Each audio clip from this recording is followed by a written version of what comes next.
Sir 100% सही है। उस व्यक्ति को अगर मैं लाइव क्लास में कॉल कर दूं तो उसे कॉल उठाना पड़ता था। बिल्कुल वीडियो यूट्यूब पर देख लीजिएगा। जी लाइव बात करते थे।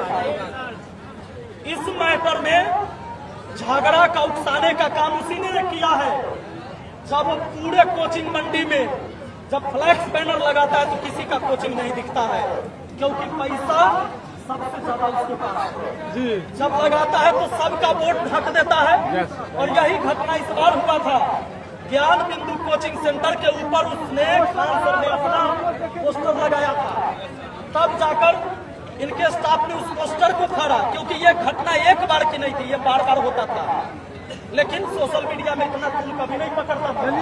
उकसाने का काम उसका हमेशा से रहा। और जब पोस्टर फाड़ा गया, वहाँ हाथापाई हुई, मारपीट हुई। चलिए एक वहाँ जो गार्ड था उसका सिर में चोट लगा, उसको इसने इतना बड़ा बनाया और गोली खुद चलवाया। और तब जाकर बयान दे दिया कि 8 से 10 राउंड गोली रोशन आनंद ने मेरे ऊपर चलवा दिया, मेरे कोचिंग के ऊपर चारों तरफ से गोली चल रहा था और हमने अपनी आंखों से देखा था। यही बयान दिया। अब सोच के देखिए प्रशासन में उसकी कितनी पकड़ है कि इस झूठे बयान पर रोशन आनंद सर को उठाकर जेल के अंदर बंद करने के बाद वो जेल गए। प्रिंस वहां से भागा, क्योंकि प्रिंस अगर नहीं रहेगा तो फिर रोशन आनंद सर के लिए केस कौन लड़ेगा। प्रिंस वहां से भागा। अब मुझे संदेह है कि उसके साथ रहने वाले लोग ने कहीं मिली भगत करके मिलजुल के कहीं कुछ करवा दिया हो। किया है सर, किया है। अगर ये कहता है कि कोई दवा के लेने से, ज्यादा दवा लेने से या डिप्रेशन या कैंसर से वहाँ जाके सो नहीं रहा था, तो अगर 5 दिन से वो नहीं सो रहा था तो किसके वजह से, इसका जवाब दो। बिल्कुल बिल्कुल सही बात। तुम दुनिया के बड़का टीचर बन रहे हो, किसके वजह से उसके भागे भागे फिरना पड़ रहा था। एक वो व्यक्ति पढ़ा लिखा जिससे पूरा देश का नौजवान पढ़ रहा था, उसको तू जेल में फंसवा दिया पैसा के और पैरवी के दम पर। और दूसरा भाई का डेड बॉडी आज यहाँ पड़ा हुआ है, जिसके घर में बहन की शादी होने वाली थी। अरे दुर्भाग्य है इस समाज का भी कि किसी को देवता मान लेता है एक बार, और जब उसकी कमियां मिलेगा तब है मानेगा। इंसान को इंसान मानवे नहीं करता है। वो भगवान नहीं पैदा हुआ है जिसको आप भगवान मानते हैं। हम जितना छात्र देख रहे हैं हम सबको कहते हैं अगर गलत है तो उसका विरोध करो, अगर सही है तो उसका समर्थन करो। गलत का विरोध करना जरूरी है, नहीं करोगे तो रौंदे जाओगे, तुम भी रौंदे जाओगे और गुमराह किए जाओगे।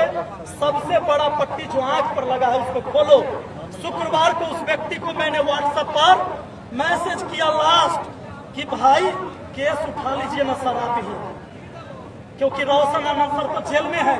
देख लीजिए ये मैंने उसको मैसेज किया है अलग से। जिस व्यक्ति को मैं कॉल करूँ एक बार में उठाता था, उसने कोई रिस्पॉन्स नहीं लिया इस मैटर में कि उसने ये मैटर क्लोज करने के लिए नहीं सोचा। और उसने क्या किया, फ्राइडे को वकील को भगा दिया उस दिन। उस देखिए इसका चाल समझिए। मैंने फ्राइडे को किया है, फ्राइडे को देख लो, फ्राइडे को मैंने किया है मैसेज। आप देख लीजिए, क्योंकि बहुत सारे छात्र जो अंधविश्वास की दुनिया में जी रहे हैं वो कह रहे थे कि नितिन सर आप क्यों नहीं कोशिश कर रहे हैं झगड़ा खत्म करवा दीजिए। मैं तो गोली नहीं चला सकता था उसके तरह, मैं उसे कह सकता था। मैं उसको कहा कि गुरुजी मैटर को समाप्त कर लीजिए, आप ही आगे आकर आप दोनों की लड़ाई में छात्र का लाभ कभी नहीं मिलेगा, आप इस मैटर को खत्म करिए। इस व्यक्ति ने पूरा इग्नोर किया और कोई रिस्पॉन्स नहीं लिया। उस दिन वकील को भगा दिया कि रोशन आनंद सर 2 दिन और जेल में रहे, क्योंकि शनिवार रविवार कोर्ट बंद था और इस बीच उसको पूरा खेला करने का मौका 100%। सरकार से मांग करता हूँ कि अभी के अभी इतना फेमस टीचर अब गायब रहेगा, वो पकड़ाएगा नहीं, क्या उसको पकड़ के पहले सीबीआई जांच होनी चाहिए। संलिप्तता जो है आपके तो दोस्त थे सर, आज प्रिंस यादव दोस्त आपके थे, दोस्त था इसीलिए तो मैं इतना जान रहा था, इसीलिए तो उसको कहा था कि तू केस उठा लो, ये तुम्हारे जमीन की लड़ाई नहीं है। लेकिन वो दोस्त जो है और सब हमको गरिया रहा था, कह रहा था कि तू कैसा दोस्त है जो उसका साथ नहीं देता है।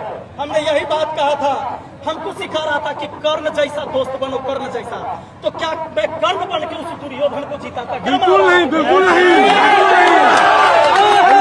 कृष्ण का हत्या किया है और अर्जुन की हत्या करने का साजिश जेल में चल रहा था। जेल में मैं वैसा कर्ण पैदा नहीं किया हूँ, मैं उतना महान नहीं हूँ। जो गलत है मैं उसके खिलाफ खड़ा रहूंगा, समाज कितना भी करे।